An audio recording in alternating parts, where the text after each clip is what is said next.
नमस्कार दोस्तों, आप सभी का स्वागत है एक बार फिर से अपने चैनल भक्ति की शक्ति में। तो दोस्तों आइए सुनते हैं सफला एकादशी व्रत कथा को।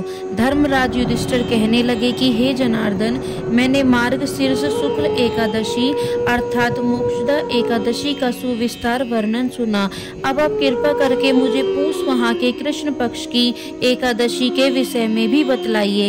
इस एकादशी का क्या नाम है तथा इसके व्रत का क्या विधान है, इसकी विधि क्या है, इसका व्रत करने से किस फल की प्राप्ति होती है, कृपया यह सब विधान पूर्वक कहिए।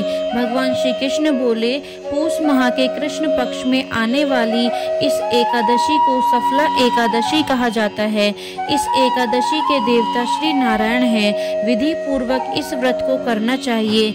जिस प्रकार नागों में शेषनाग, पक्षियों में गरुड़, सब ग्रहों में चंद्रमा, यज्ञों में अश्वमेध और देवताओं में भगवान श्री विष्णु श्रेष्ठ हैं, उसी तरह सब व्रतों में एकादशी का व्रत श्रेष्ठ है।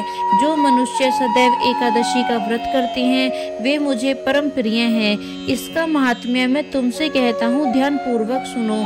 भक्त वत्सल भगवान श्री कृष्ण कहने लगे कि धर्मराज, मैं तुम्हारे स्नेह के कारण तुमसे कहता हूँ कि एकादशी व्रत के अतिरिक्त मैं अधिक से अधिक दक्षिणा पाने वाले यज्ञ से भी प्रसन्न नहीं होता हूँ। अतः इसे अत्यंत भक्ति और श्रद्धा से युक्त होकर करें। हे राजन, द्वादशी युक्त पूष कृष्ण एकादशी का महात्म्य तुम एकाग्रचित होकर सुनो। चंपावती नगरी में एक महिष्मान नाम का राजा राज्य करता था। उसके 4 पुत्र थे। उन सब में लुम्पक नाम वाला बड़ा राजपुत्र महापापी था।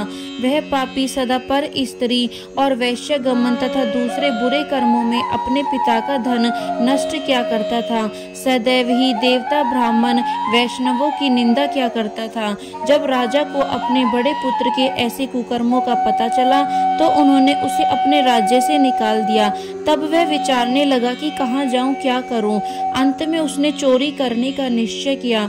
दिन में वह वन में रहता और रात्रि को अपने पिता की नगरी में चोरी करता तथा प्रजा को तंग करने और उन्हें मारने का कुकर्म करता। कुछ समय पश्चात सारी नगरी भयभीत हो गई। वह वन में रहकर पशु आदि को मारकर खाने लगा। नागरिक और राज्य के कर्मचारी उसे पकड़ लेते किंतु राजा के भय से छोड़ देते। वन में एक अति प्राचीन विशाल पीपल का वृक्ष था। लोग उसकी भगवान के समान पूजा करते थे। उसी वृक्ष के नीचे वह महापापी लुम्पक रहा करता था। इस वन को लोग देवताओं की क्रीड़ा स्थली मानते थे। कुछ समय पश्चात पूष कृष्ण पक्ष की दशमी के दिन वह वस्त्रहीन होने के कारण शीत के चलते सारी रात्रि सो नहीं सका। उसके हाथ पैर अकड़ गए। सूर्योदय होते होते वह मूर्छित हो गया। दूसरे दिन एकादशी को मध्याह्न के समय सूर्य की गर्मी पाकर उसकी मूर्छा दूर हुई। गिरता पड़ता वह भोजन की तलाश में निकला।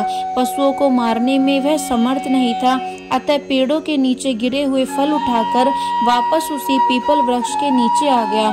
उस समय तक भगवान सूर्य अस्त हो चुके थे। वृक्ष के नीचे फल रखकर कहने लगा, हे भगवान, अब आपके ही अर्पण है ये फल, आप ही तृप्त हो जाइए। उस रात्रि को दुख के कारण रात्रि को भी नींद नहीं आई। उसके इस उपवास और जागरण से भगवान अत्यंत प्रसन्न हो गए और उसके सारे पाप नष्ट हो गए। दूसरे दिन प्रातः एक अति सुंदर घोड़ा अनेक सुंदर वस्तुओं से सजा हुआ उसके सामने आकर खड़ा हो गया। उसी समय आकाशवाणी हुई कि हे राजपुत्र, श्री नारायण की कृपा से तेरे सारे पाप नष्ट हो गए। अब तू अपने पिता के पास जाकर राज्य प्राप्त कर।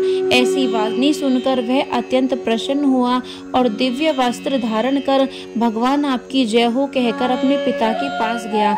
उसके पिता ने प्रसन्न होकर उसे समस्त राज्य का भार सौंप दिया और स्वयं वन के रास्ते चल दिए। अब लुम्पक शास्त्र अनुसार राज्य करने लगा। उसके स्त्री पुत्र आदि सारा कुटुंब भगवान नारायण का परम भक्त हो गया।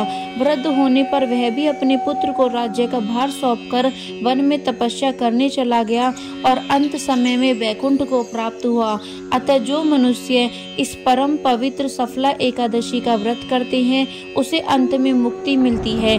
जो नहीं करते वे पूंछ और सींगों से रहित पशुओं के समान हैं। इस सफला एकादशी के महात्म्य को पढ़ने या सुनने से मनुष्य को अश्वमेध यज्ञ का फल मिलता है। तो दोस्तों यह थी सफला एकादशी व्रत कथा। यदि वीडियो आपको पसंद आई हो तो चैनल को सब्सक्राइब करना बिल्कुल ना भूलें और वीडियो को लाइक एंड शेयर जरूर करें।